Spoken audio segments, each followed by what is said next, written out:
आज कुछ क्वेश्चंस कोरा से करते हैं. This is called Quora read out. One of the top questions is, how do you exercise your mind for mental fitness? And what I had to write about this question was, kudos to the top question. For me, it's meditation. Truth is more and more meditation, but then along with it, there isn't any day in my life I take no pain, as in physical pain in form of any exercise routine, be it as short as 15 minutes. Overall point here is physical pain is what I feel is some kind of a drug for me now to maybe have that pleasure in mind as well. So be it 10 minutes power yoga or a core or back workout session, anything that can induce some kind of stress over muscles and joints feels like a day lived well. So happy living, happy workouts, happy meditation. The overall point of the question and this incredible question was, what do you do as well for your mental fitness? And I think meditation is the right choice and right answer any day, anytime, 24/7 into 365 days. If it were for me to suggest to anybody.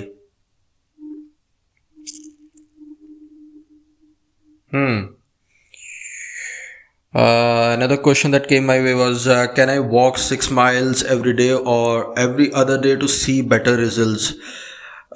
What I had to say about this was this. Well, go for David Goggins stuff.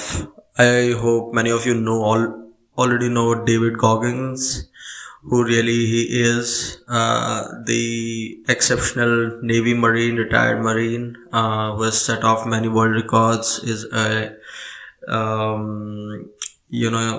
marathon specialist and ultra marathons, I should say. He runs about 200 miles as well. Incredible man. And if one gets to see David Goggins stuff, I'm sure then these daily workouts and other challenges are like on very smaller levels of hardships. Right, so can I walk 6 miles every day or every other day to see better results? Well, go for David Goggins stuff. Google him now if you don't know about David already. 6 miles for starter and forming habits is good, but I would say aim for that ultra marathon, like at least 50 miles or 100 miles. Give your all. How do I get up at 5 a.m., go to gym, work, and read a few chapters of a book every day without being burned out? That came in my way.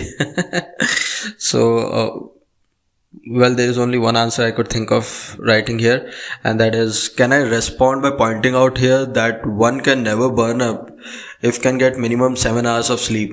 Why do I say here sleep?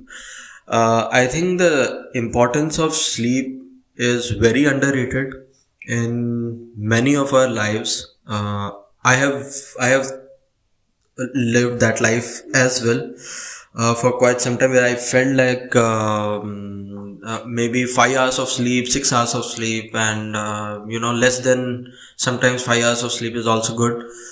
The reality is, I think it actually depends on people and everybody else, but it's very personal as well. But most of the times I feel when you have adequate sleep, at least for 6-7 hours or maybe 8, minimum 6 hours, and within 6 to 8 hours you are good to go by with most of your productivity. If you are looking for an increase in productivity, you'll have to have adequate sleep. This is what I feel. Which singular fitness habit could be life changing? And to that I can say 24/7/365 nutritional diet, and avoiding the junk and sugar throughout is the top fitness mantra here, if you are asking about singular fitness habit. Another question is, what should I do when I get tired after 10 minutes of cardio workout and start hating it, but my trainer says me to do at least 30 minutes? I'm a beginner and want to improve stamina. Could my stamina increase if I start with 15 minutes? Well, to this I responded by saying, I can only suggest you to improve your existing game slowly and consistently. That is, maybe start with 12 minutes and then 2 weeks later, try increasing to 15 minutes and achieve consistency over 15-minute interval. And few weeks later, approach a consistent 25 minutes interval. I mean, here is an incredible Russian thought, I would say, where I heard in many of the podcasts and as well as read out in many books.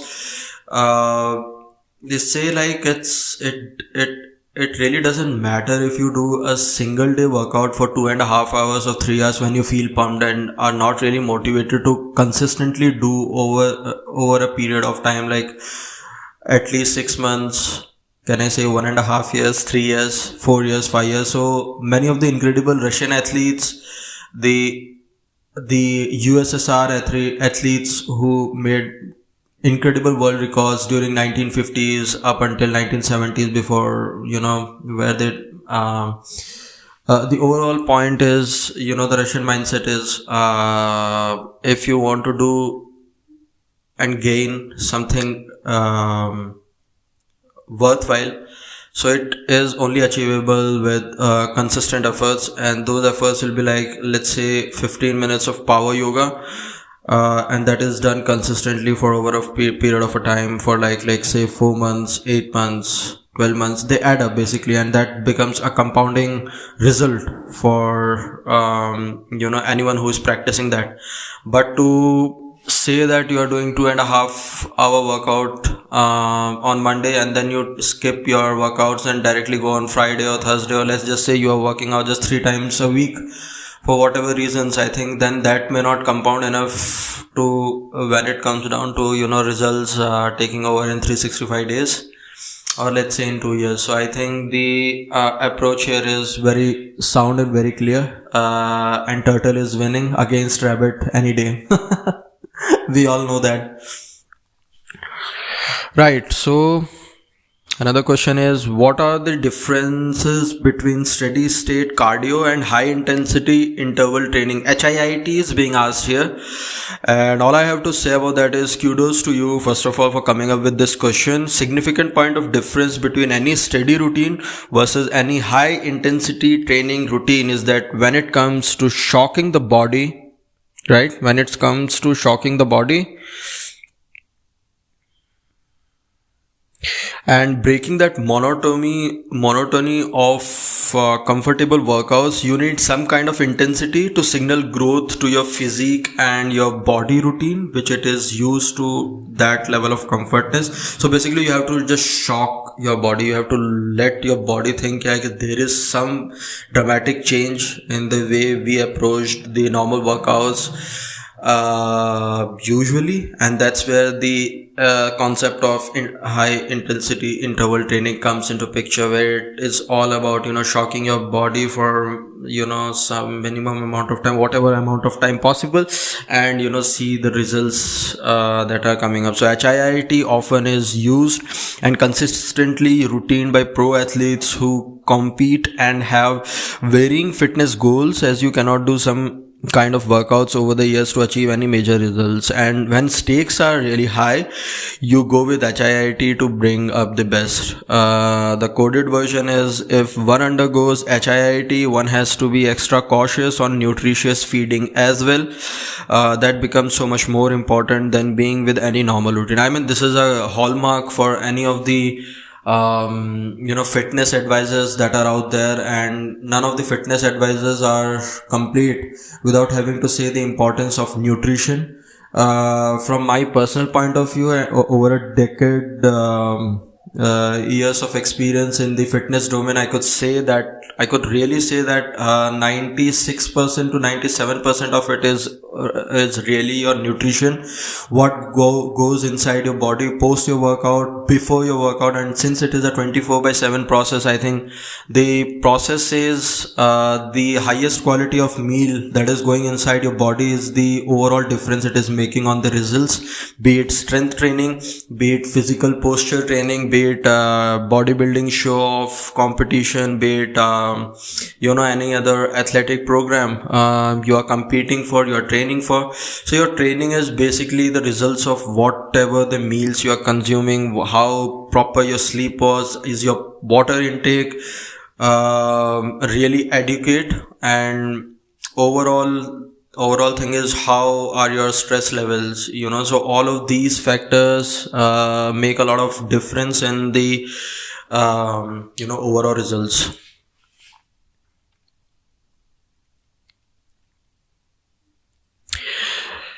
What is the best workout routine